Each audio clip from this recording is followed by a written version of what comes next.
ഇന്നത്തെ വചനത്തിനായി ദൈവം എനിക്ക് നൽകി തന്ന വചനം സങ്കീർത്തനങ്ങൾ 81 ഹല്ലേലൂയ. സങ്കീർത്തനങ്ങൾ 81 നമുക്കൊക്കെയും സുപരിചിതമായ ഒരു സങ്കീർത്തനമാണ്. 81 സങ്കീർത്തനം. ഇന്ന് രാവിലെ ഞാൻ ദൈവസന്നിധി ഇരുന്നപ്പോൾ കർത്താവെ വചനം ഏത് വചനത്തിൽ നിന്ന് പറയണമെന്ന് ചോദിച്ചു. കർത്താവ് ഈ വചനം, അപ്പൊ ഞാൻ ഈ വചനം വായിച്ചപ്പോൾ എന്റെ ജീവിതവുമായിട്ട് ഈ വചനത്തിന് നല്ല ബന്ധമുണ്ട്. ഹല്ലേലൂയ. അപ്പോൾ ഞാൻ പറഞ്ഞില്ല, എന്റെ സാക്ഷ്യവും വചനവും കൂടെ ഒരുമിച്ചായിരിക്കും ഞാൻ പറയുന്നത്.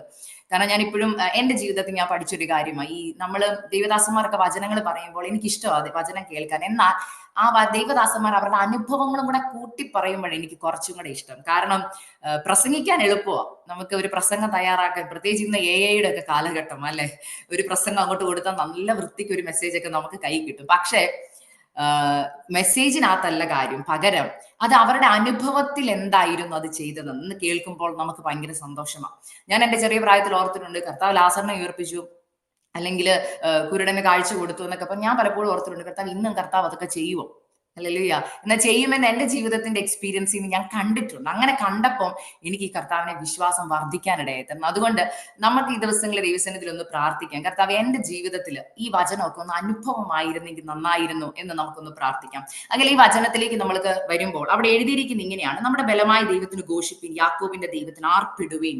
ഹല്ലേലൂയ. ഇന്ന് ദൈവദാസൻ പ്രാരംഭത്തിൽ ലീഡ് ചെയ്തപ്പോൾ പറഞ്ഞു, പ്രിയ ദേവദാസ് വർഷിപ്പ് ലീഡ് ചെയ്തപ്പോൾ എനിക്ക് വളരെ സന്തോഷം തോന്നി. ആ വർഷിപ്പ് ലീഡ് ചെയ്തപ്പം പ്രിയ ദേവദാസി പറഞ്ഞൊരു കാര്യമുണ്ട്, നമ്മൾ ആരാധിക്കണം. അതിന് കാരണമൊന്നും വേണ്ട ആരാധിക്കാൻ. സന്തോഷം വരുമ്പോൾ ആരാധിക്കാൻ നമുക്ക് ഭയങ്കര സന്തോഷം അല്ലേ. ഹല്ലേലൂയ. എല്ലാം ഫേവറബിൾ ആയിരിക്കുമ്പോൾ നമുക്ക് ആരാധിക്കാൻ ഭയങ്കര ഇഷ്ടമാണ്. എന്നാൽ കാര്യങ്ങൾ നമുക്ക് എതിരാകുമ്പോൾ നമുക്ക് 100 ചോദ്യങ്ങളേ ഉള്ളൂ ദൈവസന്നിധി. കർത്താവ് എന്തുകൊണ്ടാണ് ഇങ്ങനെ സംഭവിക്കുന്നത്, എന്തുകൊണ്ടാണ് അങ്ങനെ സംഭവിക്കുന്നത്, എന്റെ ജീവിതത്തിൽ എന്തുകൊണ്ടാ ഇങ്ങനെ. അപ്പൊ ആരാധിക്കാനും പ്രാർത്ഥിക്കാനൊക്കെ പറയുമ്പോൾ നമുക്ക് ഭയങ്കര ദേഷ്യമാണ്. എന്നാൽ ഇവിടെ ദൈവാത്മാവ് നമ്മളോട് പറയുകയാണ്, നിങ്ങൾ ആർപ്പിട്ടോണം, നിങ്ങൾ സന്തോഷിച്ചോണം. എന്തിനാ? കാരണം കർത്താവ് ഇന്നത്തെ കഷ്ടതകളെ മാറ്റി അതിനൊരു മറുപടി തരുന്ന ദൈവമാണ്. ഹല്ലേലൂയ. ഏത് പ്രതിസന്ധികൾക്കും അപ്പുറം ഒരു മറുപടി വെച്ചിട്ടാ നമുക്ക് ഒരു ടെസ്റ്റ് തരുന്നത്. ഹല്ലേലൂയ. കഴിഞ്ഞ ഒരു വർഷം ഞാൻ തിരിഞ്ഞു നോക്കുമ്പോൾ എന്റെ ജീവിതത്തിൽ ഒരു ടെസ്റ്റിന്റെ ടൈം ആയിരുന്നു. ഹല്ലേലൂയ. ഞാൻ തന്നെ ദൈവത്തോട് ചോദിച്ചിട്ടുണ്ട്, കർത്താവേ അങ്ങ് സൈലന്റ് ആയിട്ടിരിക്കുന്നത് എന്താ? അങ്ങനെ നിങ്ങൾക്ക് ഫീൽ ചെയ്യുന്നവരാണ് ഇന്ന് കേൾക്കുന്നതെങ്കിൽ നിങ്ങൾക്ക് റിലേറ്റ് ചെയ്യാൻ പറ്റും. ചില കഷ്ടതയുടെ നടുവിൽ നമ്മളെ ഇട്ടിട്ട് നമ്മൾ ദൈവത്തോട് ചോദിക്കും, അവിടെ ഉണ്ടോ, കാണുന്നുണ്ടോ, കേൾക്കുന്നുണ്ടോ എന്ന് ചോദിക്കുമ്പോൾ ഒന്നും ഒരു മറുപടിയും കിട്ടത്തില്ല. ഭയങ്കര സൈലൻസാണ്. നമ്മളെ ഏറ്റവും കൂടുതൽ വേദനിപ്പിക്കുന്ന ഒരു സമയം ഈ സൈലൻസാണ്.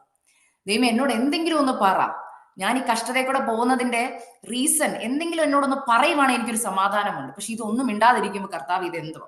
ഞാൻ കഴിഞ്ഞ ഒരു വർഷം ആ ചോദ്യം ദൈവത്തോട് ചോദിച്ചു. അപ്പോൾ കർത്താവ് എനിക്ക് തന്നൊരു മറുപടി ഞാൻ ആദ്യം തന്നെ അങ്ങ് പറയുക ദൂതായിട്ട്. ഹല്ലേലൂയ. എന്നോട് പറഞ്ഞ ദൂത് ഇതാണ്: നീ ഇപ്പൊ ഒരു എക്സാം എഴുതാൻ പോവാ. മനസ്സിലാവുന്നുണ്ടോ? നിനക്ക് ഞാൻ ക്വസ്റ്റ്യൻ പേപ്പർ തന്നു, ആൻസർ ഷീറ്റ് നിന്റെ കയ്യിലുണ്ട്, നീ എഴുതാൻ പോവാ. എന്നാൽ ക്വസ്റ്റ്യൻ പേപ്പർ ഒരു സ്റ്റുഡന്റിന് കൊടുത്തു കഴിഞ്ഞതിന് ശേഷം ആ അധ്യാപകൻ പിന്നെ സ്റ്റുഡന്റുമായിട്ട് ഒരു കോൺവെർസേഷനും ഇല്ല.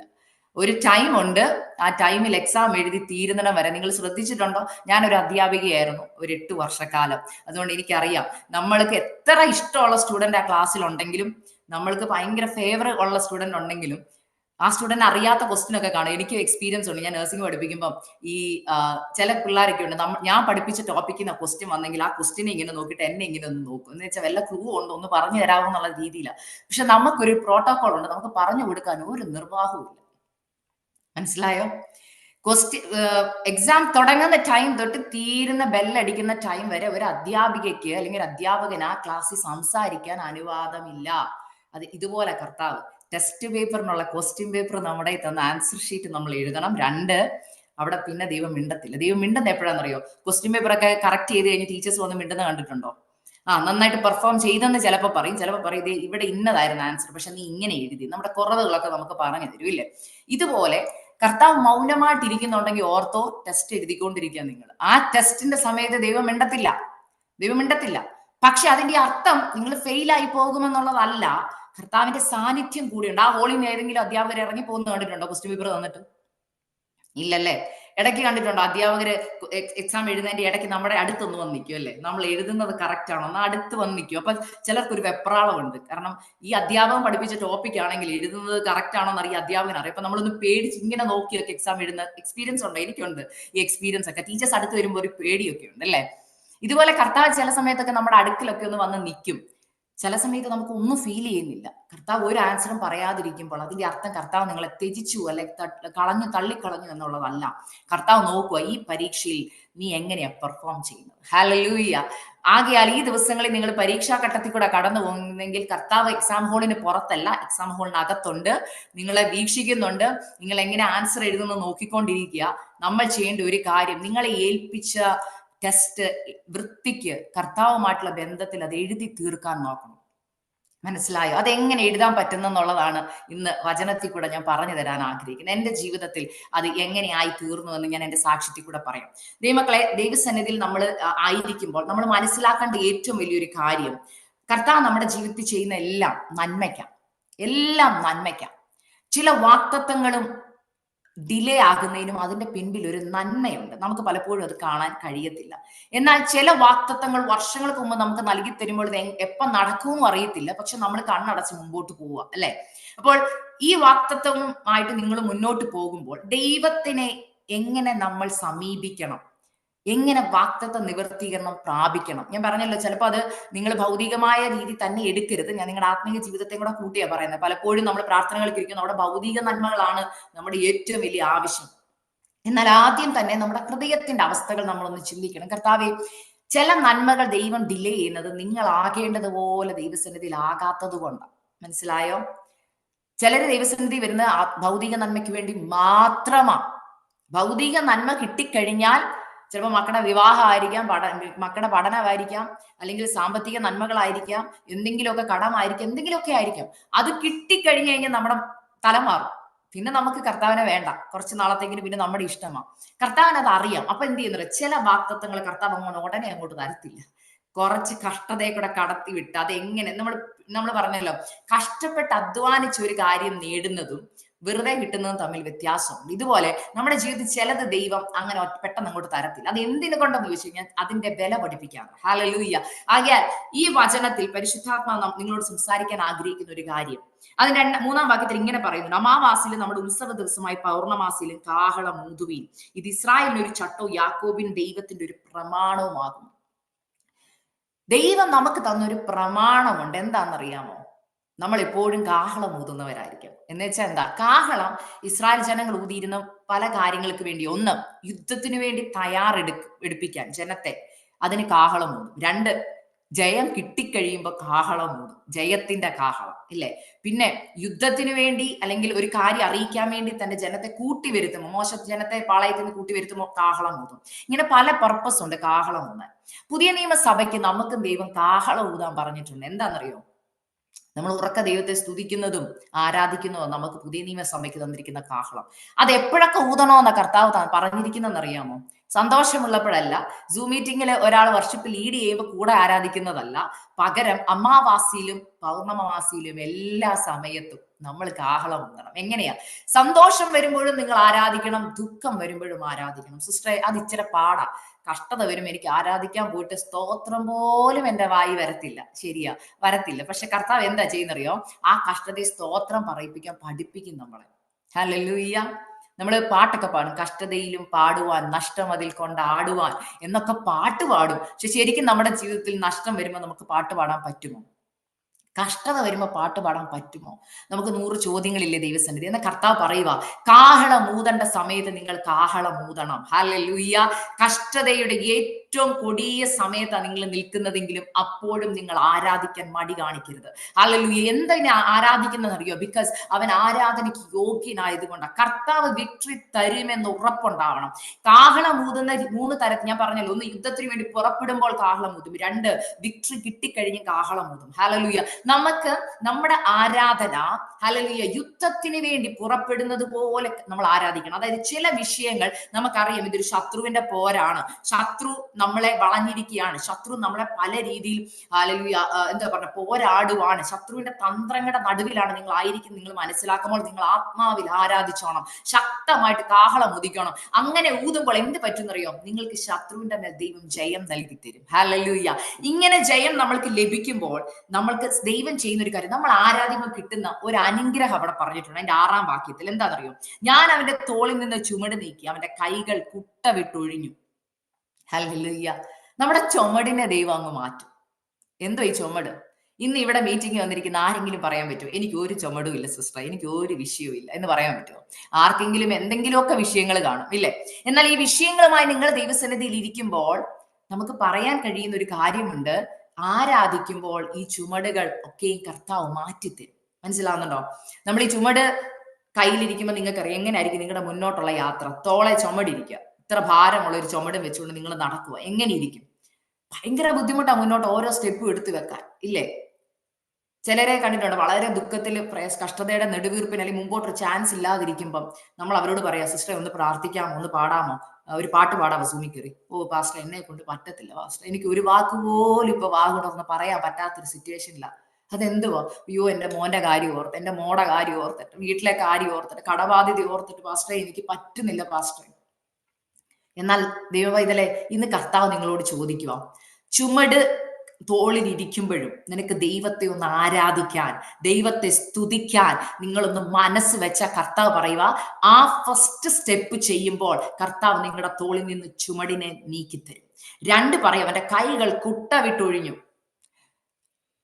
ഞാനൊന്ന് ഓർക്കുമായിരുന്നു, തോളിൽ ചുമട് കയ്യിൽ കൊട്ട. ആ മനുഷ്യന്റെ അവസ്ഥ ഒന്ന് ഓർത്ത് നോക്കി, മനസ്സിലാകുന്നുണ്ടോ?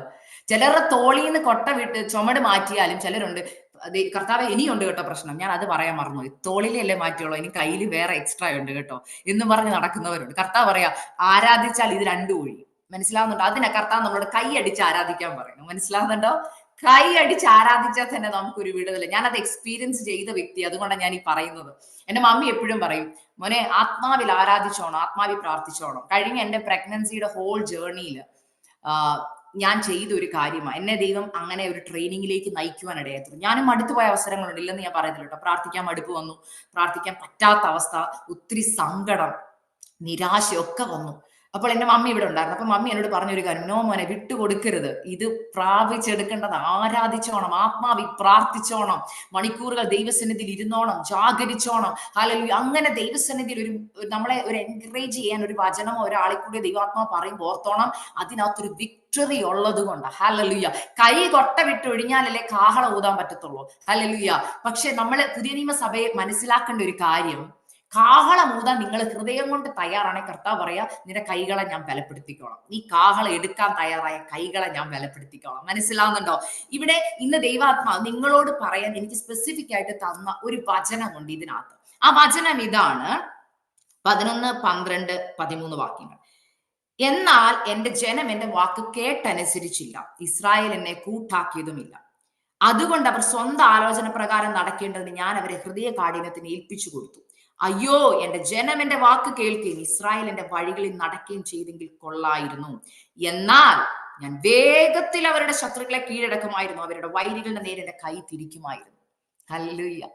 ഞാൻ ഈ വചനം വായിച്ചപ്പോൾ നിങ്ങൾ ഓർത്തു, അയ്യോ സിസ്റ്ററെ, ഞങ്ങളോട് പറയുന്ന വചനം ഞങ്ങൾ ഭയങ്കര പ്രതീക്ഷയോടെ ഇരിക്കുമായിരുന്നു, കർത്താവ് പ്രവർത്തിക്കുമെന്ന്. പക്ഷെ ഇപ്പൊ വന്നിട്ട് പറയുക ഹൃദയകാഠിന്യതയെ കുറിച്ചും അനുസരിച്ചില്ല എന്നൊക്കെ പറയുമ്പോൾ ഞങ്ങൾക്ക് ആ വചനം കേൾക്കാൻ ഇച്ചിരി വിഷമമുണ്ട്. പക്ഷെ ഇവിടെ കർത്താവ് അനുസരിച്ചില്ല, ഹൃദയകാഠിന്യം എന്നൊക്കെ പറയുമ്പോൾ തന്നെ മറ്റൊരു കാര്യം കൂടെ പറയുന്നുണ്ട്. എന്തുവാ?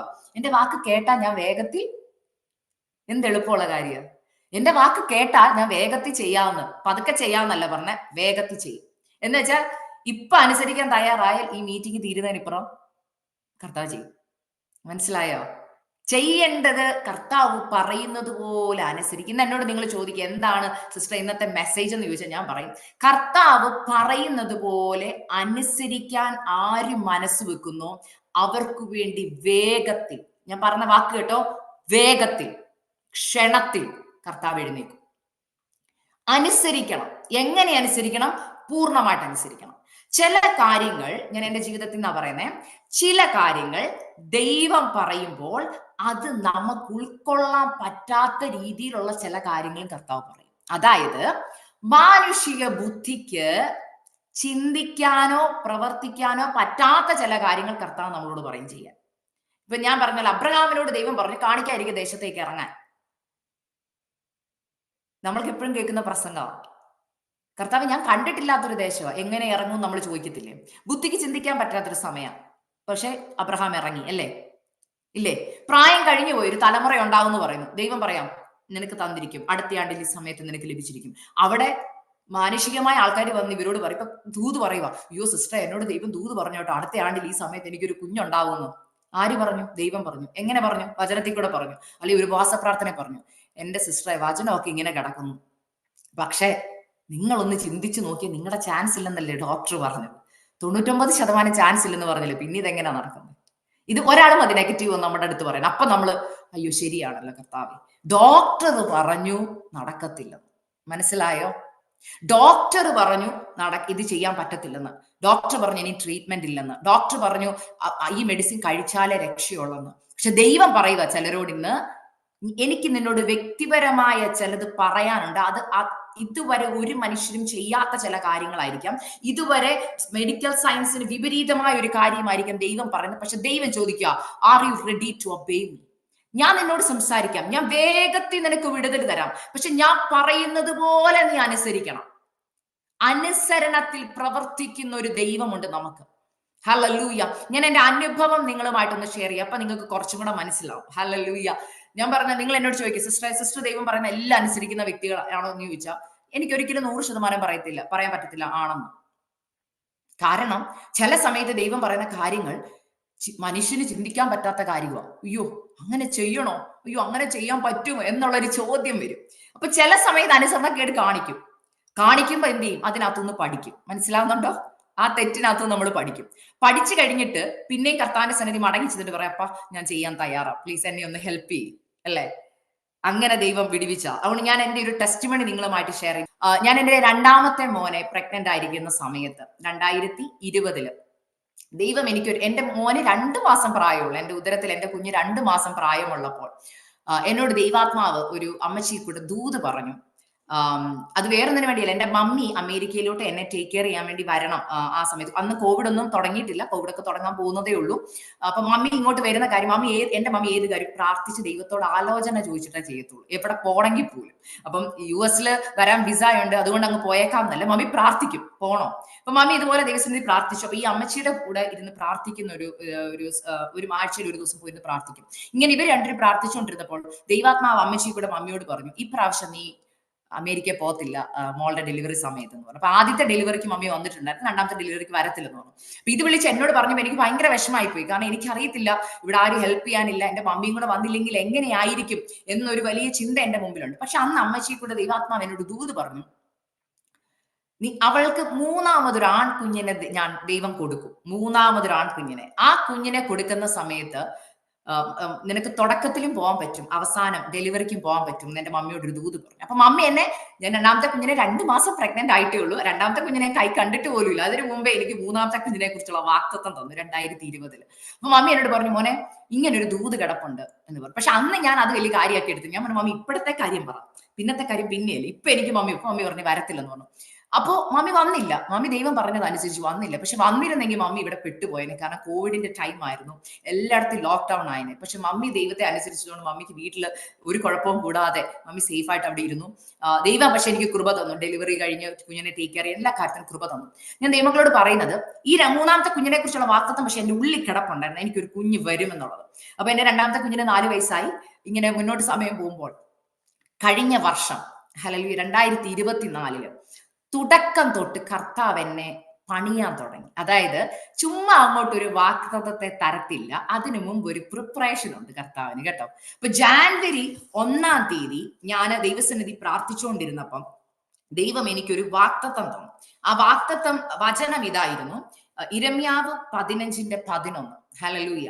ഞാൻ നിന്നെ നന്മയ്ക്കായി രക്ഷിക്കും നിശ്ചയം, അനർത്ഥകാലത്തും കഷ്ടകാലത്തും ഞാൻ ശത്രുവിനെ കൊണ്ട് നിന്നോട് യാചിപ്പിക്കും നിശ്ചയം. അപ്പം ഞാൻ നിന്നെ നന്മയ്ക്കായി രക്ഷിക്കും നിശ്ചയം, അനർത്ഥകാലത്തും കഷ്ടകാലത്തും എന്ന് പറഞ്ഞപ്പോ എനിക്ക് മനസ്സിലായി, ഈ വർഷം ദൈവം എന്നെ നിശ്ചയമായി വിടുവിക്കും എന്നുള്ളത് ഓൾറെഡി പറഞ്ഞു. പക്ഷെ അതിന്റെ കൂടെ ഒരു കാര്യം കൂടെ പറഞ്ഞു, എന്തുണ്ട്? അനർത്ഥകാലവും ഉണ്ട്, കഷ്ടകാലവും ഉണ്ട്. അപ്പൊ ദൈവം ചില കാര്യങ്ങൾ അങ്ങനെയാ.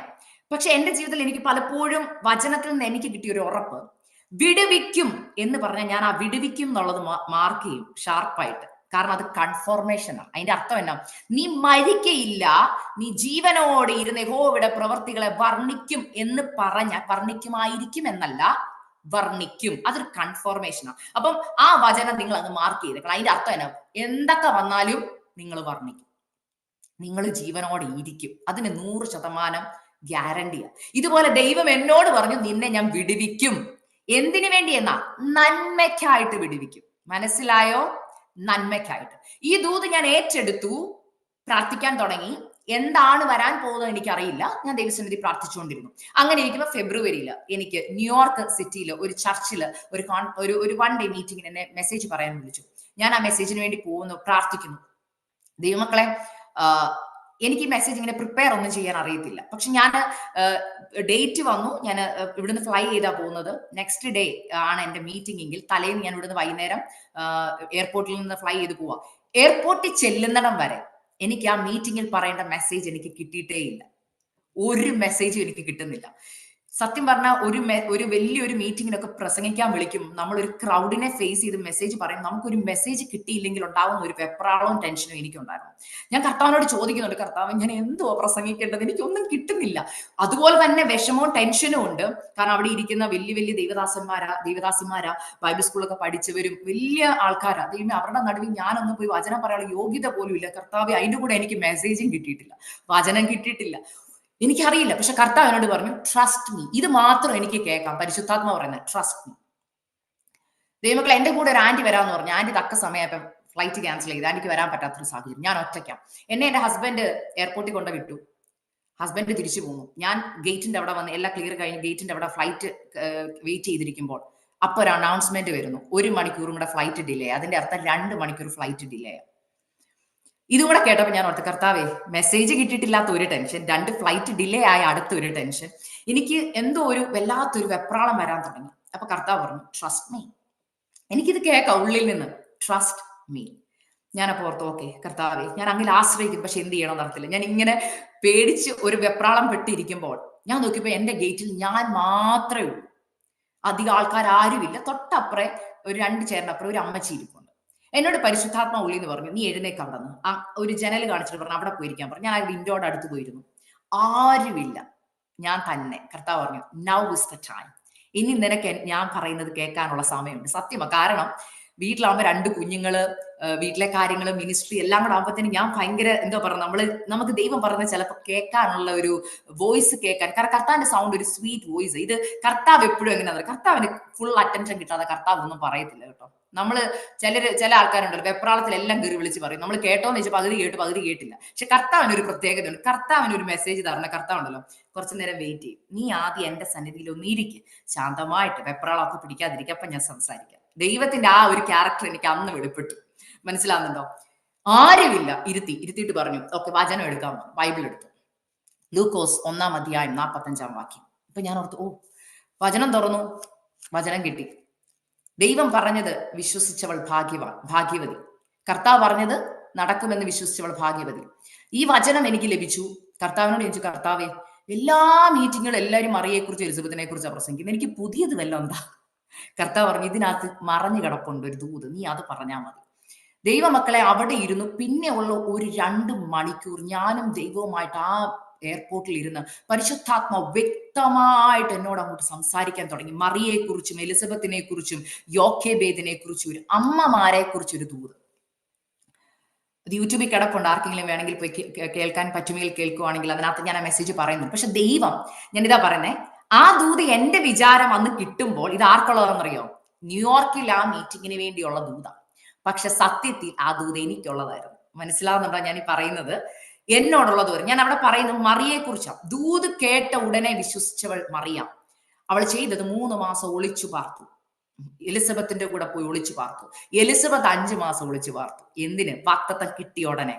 പിന്നെ യോക്കേബേദ് വാഗ്ദത്തം കിട്ടിക്കഴിഞ്ഞ് ഒളിച്ചു പാർത്തവൾ. ഇതായിരുന്നു ആ ദൂത്. ഇത് കേട്ട് പരിശുദ്ധാത്മാവ് എന്നെ പഠിപ്പിച്ചു. ഞാന് ദൈവസന്നിധി പ്രിപ്പയർ ആയി, വചനം പറയാൻ പോയി. ദൈവമക്കളെ, ദൈവകൃപയാൽ കർത്താവ് അവിടെ സംസാരിച്ചു, വചനം പറഞ്ഞു. ഞാൻ തിരിച്ചു വന്നു. അപ്പോഴും എനിക്കറിയില്ല എന്റെ ലൈഫിൽ എന്താ സംഭവിക്കും. പക്ഷെ വചനം വളരെ ശക്തമായിട്ട് അവിടെ ക്രിയ ചെയ്തു. എന്റെ ജീവിതത്തിൽ അത് അനുഗ്രഹമായിരുന്നു. ഞാൻ മടങ്ങി വന്നു. മെയ് 1-ാം തീയതി അടുത്തൊരു മീറ്റിംഗ്, സൂമിൽ എനിക്കൊരു മീറ്റിംഗ് വന്നു. ആ മീറ്റിംഗിലും ഞാൻ ഒരു വചനം എന്നോട് ദൈവാത്മാ സംസാരിച്ചു. മെയ് 1-ാം തീയതി. അപ്പം നാട്ടിൽ അന്ന് മെയ് 1-ാം തീയതി ആയി, ഇവിടെ മെയ് 1-ാം തീയതി ആയിട്ടില്ല. അപ്പം ഞാൻ ഇങ്ങനെ സൂമിൽ ഇരിക്കുമ്പോൾ പരിശുദ്ധാത്മാവ് എനിക്ക് പെട്ടെന്ന് ഒരു വചനം തന്നു. കണ്ണുനീരോടെ വിതയ്ക്കുന്നവർ ആർപ്പോടെ കൊയ്യും. ഒരു ദൂത്. ഞാൻ ആദ്യമായിട്ടാണ് ആ വചനത്തിന്റെ മർമ്മം കർത്താവ് എനിക്ക് എക്സ്പ്ലെയിൻ ചെയ്തു തരുമ്പോഴാണ് അത് അറിയുന്നത്. ഞാൻ അന്നിരുന്ന് വചനം പറയുമ്പോൾ ഇതാണ് പരിശുദ്ധാത്മാവ് എന്നോട് സംസാരിച്ചത്. ഞാൻ ഇന്ന് വരെ ആരും കണ്ണുനീരോടെ വിതയ്ക്കുന്നത് കണ്ടിട്ടില്ല. എല്ലാരും വിതയ്ക്കുന്നത് സന്തോഷത്തോടെ. നിങ്ങൾ ആരെങ്കിലും കണ്ടിട്ടുണ്ടോ? ഇവിടെ ആരെങ്കിലും പ്രായമുള്ള അപ്പച്ചമാരും അമ്മച്ചിമാരൊക്കെ നിങ്ങൾ ആരെങ്കിലും വിതയ്ക്കുമ്പോൾ കണ്ണുനീരോടെ വിതയ്ക്കുന്നവർ കണ്ടിട്ടുണ്ടോ നാട്ടില്? ഞാൻ പോയി യൂട്യൂബിലൊക്കെ അടിച്ചു നോക്കി. എങ്ങനെയാ വിതയ്ക്കുന്നെന്ന്. ഞാൻ നാട്ടിലൊക്കെ കണ്ടിട്ടുള്ളത് ആലപ്പുഴയിലും ആ സ്ഥലം ഞാൻ കോട്ടയംകാരിയാ. അപ്പൊ ഞാൻ കണ്ടിട്ടുണ്ട് അവിടെയൊക്കെ വിതയ്ക്കാൻ പോകുന്നവരും അന്ന് പാട്ടൊക്കെ പാടിയാ വിതയ്ക്കുന്നെ. കണ്ടിട്ടുണ്ടോ? എല്ലാവരും ചുറ്റും ഇങ്ങനെ ആലപ്പുഴ ഈ പാടത്തിലൊക്കെ നിന്നിട്ട് ഒരു ഒരു ഒരു ഒരു നാടൻ പാട്ടുണ്ട് അവർക്ക്. ഞാൻ ഇന്ന് വരെ ആരും കരഞ്ഞുകൊണ്ട് വിതയ്ക്കുന്നത് കണ്ടിട്ടില്ല. അപ്പൊ എനിക്ക് അതിന്റെ അർത്ഥം അറിയത്തില്ല. അപ്പൊ ഞാൻ ദൈവസന്നിധി ചോദിച്ചപ്പോൾ കർത്താവ് പറഞ്ഞു, ഈ വാഗ്ദത്തമാണ് വിത്ത് എന്ന് പറയുന്നത്. അത് വിതച്ചു കഴിഞ്ഞാൽ വിതയ്ക്കുമ്പോൾ കണ്ണുനീരോടെ വേണം വിതയ്ക്കാൻ. അതിന്റെ അർത്ഥം ചില വാഗ്ദത്തം ദൈവം നമുക്ക് തന്നിട്ട് ചില കണ്ണുനീര് അലൗ ചെയ്യും. എന്തിനാണെന്നറിയാമോ? ഈ വിത്ത് മണ്ണിന്റെ അടിയിൽ കിടന്നിട്ട് നമുക്കൊക്കെയുണ്ട് വാഗ്ദത്തം കേട്ടി മണ്ണിന്റെ അടിയിൽ ഇടും, ഭയങ്കര സന്തോഷമാ. മറഞ്ഞു കിടക്കും, ഭയങ്കര സന്തോഷം. പക്ഷെ അതിനെ നനയ്ക്കാറില്ല ആരും. വിത്തിന് നനവ് കിട്ടിയില്ല എന്ത് പറ്റും? ഉണങ്ങിപ്പോവും.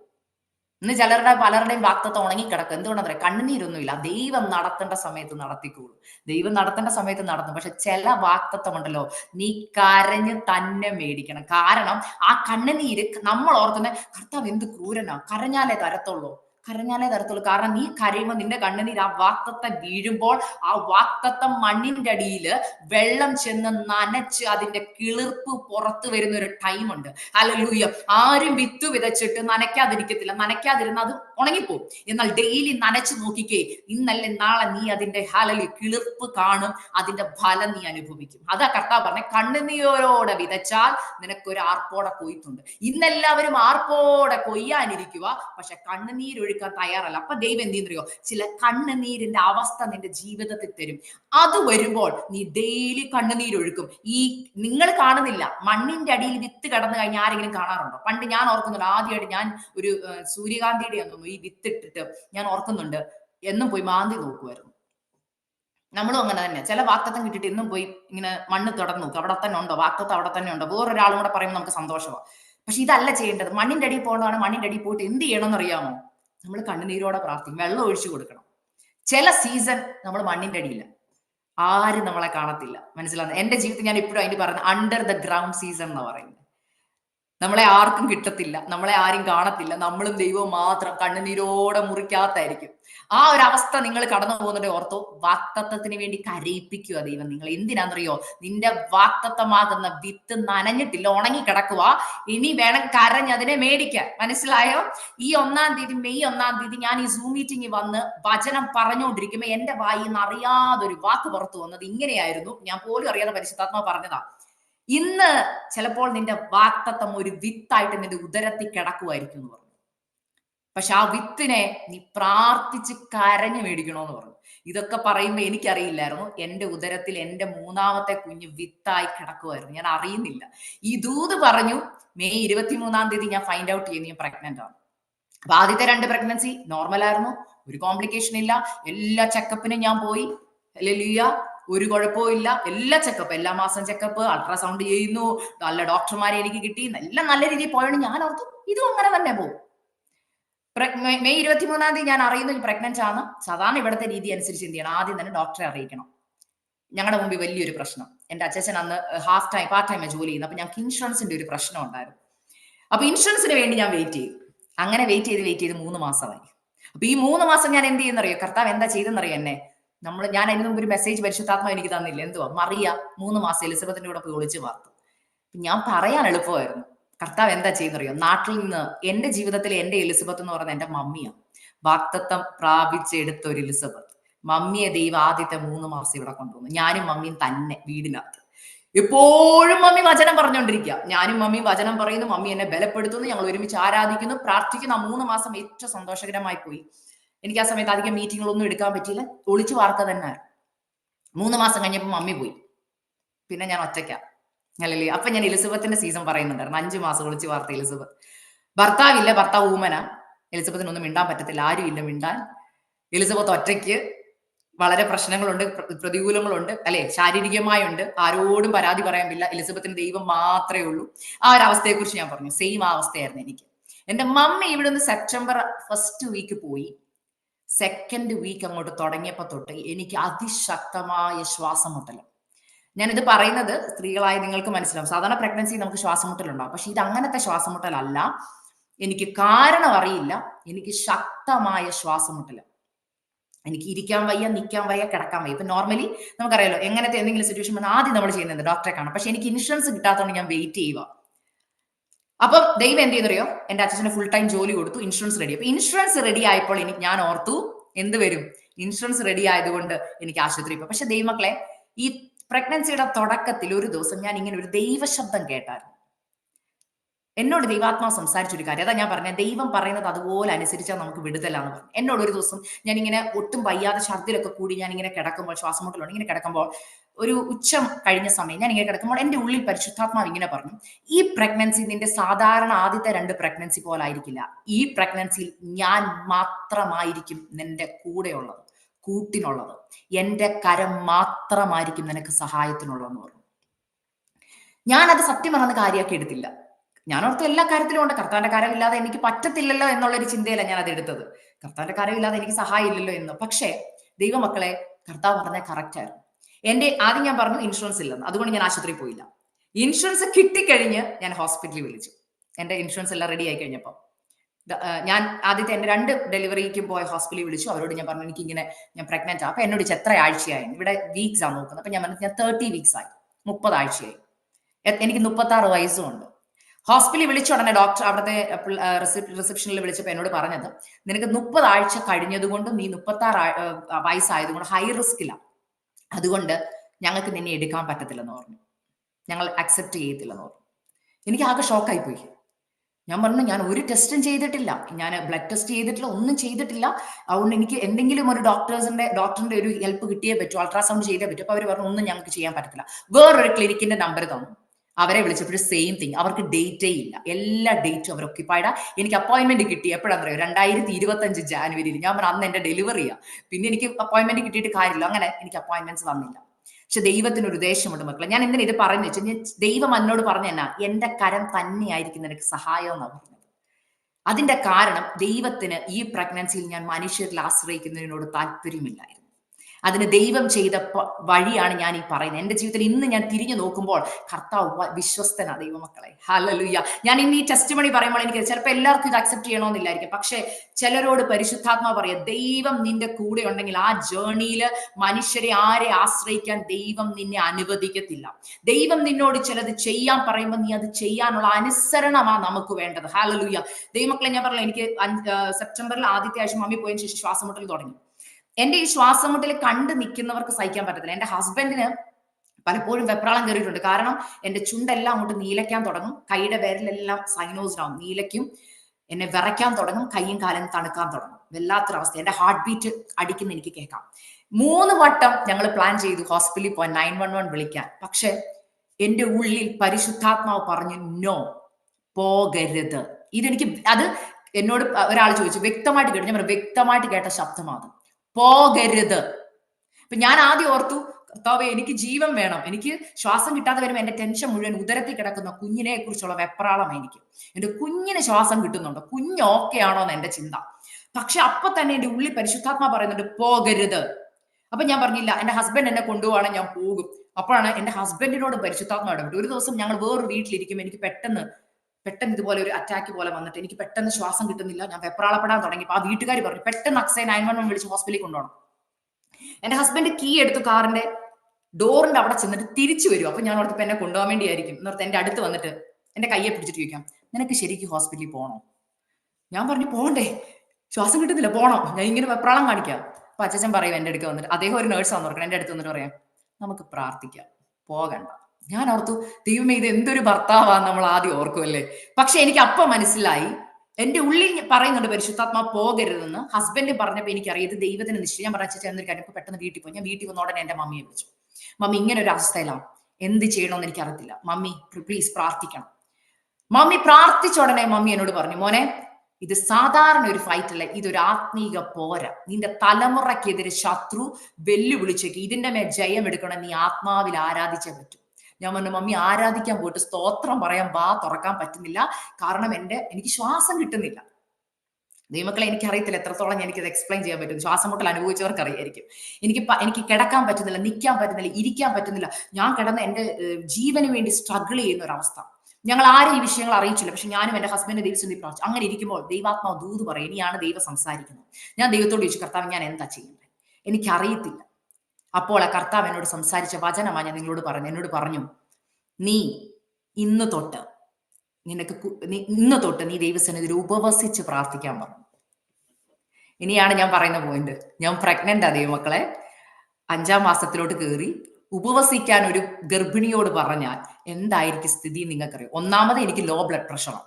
എന്റെ ലോ ബ്ലഡ് പ്രഷറിന്റെ ആളാ ഞാൻ. പെട്ടെന്ന് എന്റെ ബ്ലഡ് പ്രഷർ ഡൗൺ ആവും.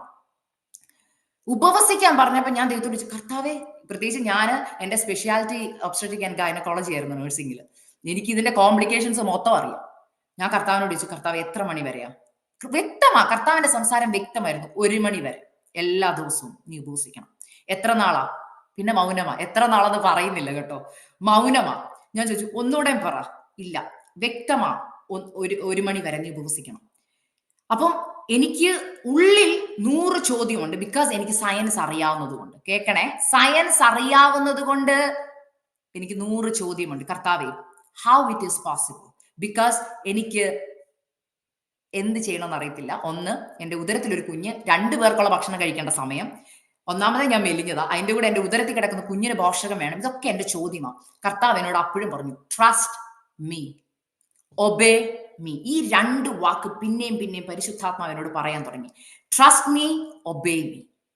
അന്ന് ദൈവാത്മാവ് എന്നോട് സംസാരിച്ചൊരു വചനം കൂടെ ഞാൻ ഇത് പറഞ്ഞേ. എന്തുവാ? അയ്യോ, എന്റെ ജനം എന്റെ വാക്ക് കേൾക്കുകയും ഇസ്രായേലിന്റെ വഴികളിൽ നടക്കുകയും ചെയ്തെങ്കിൽ കൊള്ളായിരുന്നു. സത്യമാണ്. ദൈവത്തിന്റെ വാക്ക് നമ്മൾ കേൾക്കാൻ തയ്യാറായ കർത്താവ് പറയാം, അത് കൊള്ളാവുന്ന ഒരു കാര്യം, നിങ്ങൾ ചെയ്യുന്ന ഒരു കാര്യം കൊള്ളാം. കാരണം എന്റെ ആഗ്രഹമാണ് നിങ്ങൾ എന്നെ ഒന്ന് അനുസരിച്ചിരുന്നെങ്കിൽ. പക്ഷെ നമ്മൾ അനുസരിക്കും ആരെയെന്നറിയോ? നമ്മുടെ ഡോക്ടർമാർ എന്തു പറഞ്ഞാലും നമ്മൾ അനുസരിക്കും. നമുക്കത് ഇഷ്ടമാണ് അനുസരിക്കാൻ. അവർ കീറൂന്ന് പറഞ്ഞാലും സന്തോഷം. വേദന ഉണ്ടേലും ഡോക്ടർ പറഞ്ഞതല്ലേ, കീറാൻ തയ്യാറാ. പക്ഷെ കർത്താവ് പറയാം, ഞാൻ നിന്നെ ഒന്ന് മുറിക്കൂന്ന് പറഞ്ഞാലോ, അയ്യോ കർത്താവെ മുറിക്കല്ലേ, അയ്യോ എന്നെ പിടിക്കല്ലേ, അയ്യോ അത് ചെയ്യല്ലേ, എനിക്കത് പേടിയാന്ന് പറയും. പക്ഷെ ഡോക്ടർമാർ പറഞ്ഞാലോ നമ്മൾ അനുസരിക്കും.